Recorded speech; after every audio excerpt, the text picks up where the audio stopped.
Kailangan na talaga akong magkaroon ng denture. Napahirap talaga magsalita at kumain.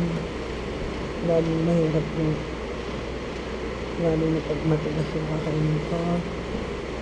Lunok-lunok na lang muna kung titiis. Ang 2 weeks naman po ay hindi naman ganun katagal.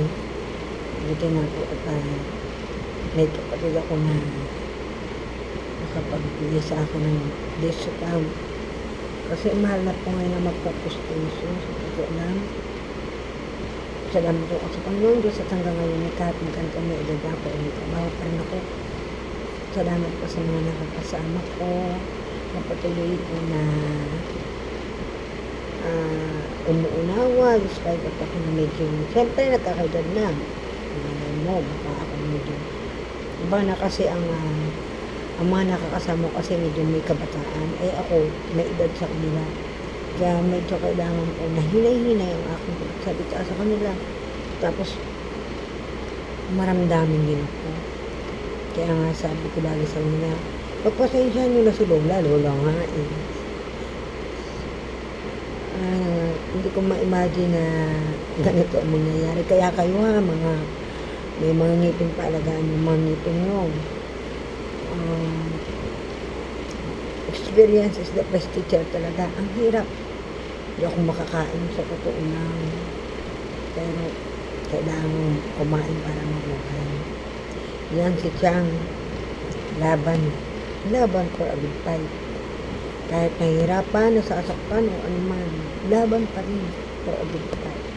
Kasi naniniwala ako na sabi ng Panginoon Diyos na kapag ito sa Kanya nagtiwala, naandyan ang Kanyang paggabay sa iyo. Sabi nga po, tumawag ka lang sa Kanya. Huwag po tayong hinawang tumawag. At humingi ng kapatawaran dahil tayo po tao lamang. Alam naman niya ang ating nilalaman, ang ating mga puso. Bakit hindi niya malaman? Eh, siya nagbigay sa atin ng buhay.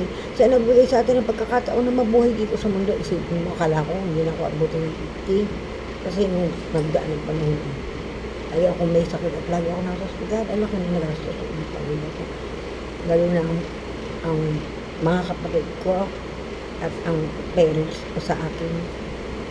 Kasi pag may sakit ka, paano ka makakapagtrabaho? Kaya nga lagi ko sabi, health is wealth. Kaya kayo kapag may nararamdaman kayo sa katawan, huwag nyo nang palampasin at sabihin nyo, ay hindi, kaya ko ito, sakit lang yan ng ulo. Ay, huwag po ganun. Kailangan po natin na maging tayo. Kaya nga po lagi natin sinasabi sa inyo po, Lala, health is wealth. Lagi po natin alagaan ang ating kalusugan. Nagpas na nga po ako sa oras Ngayon, ang ngiti ko na walang ngipin.